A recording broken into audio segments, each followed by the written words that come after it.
F'intervista ma' dan l-istazzjon, iċ-Chairman il-ġdid tal-Kummissjoni Nazzjonali Persuni b'Diżabilità, Oliver Scicluna, sostna li sfortunatament ftit huma l-persuni b'diżabilità li jinsabu fid-dinja tax-xogħol. Huwa sostna li hemm ksur sfaċċat tal-liġi minn mijiet ta' employers. Dan nafu li hemm il-liġi tal-employment li hemm imsemmi il-persentaġġ ta' 2%.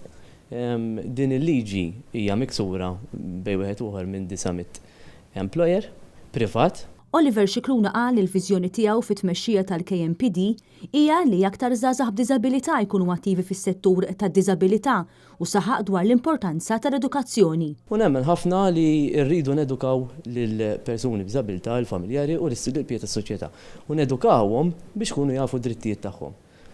Sfortunatament sal-lum il-ġurnata għadna nsibu persuni b'diżabilità u familjari li ma jafux x'inhu dritt tagħhom. U qal li waħda mill-problemi li l-persuni b'diżabilità qed jiltaqgħu magħha fis-servizz tat trasport pubbliku hija n-nuqqas ta' aċċessibilità.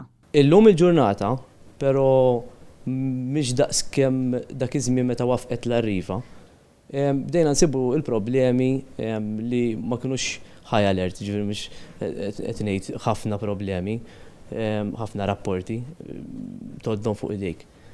Tal-coaches, coach mhijiex aċċessibbli.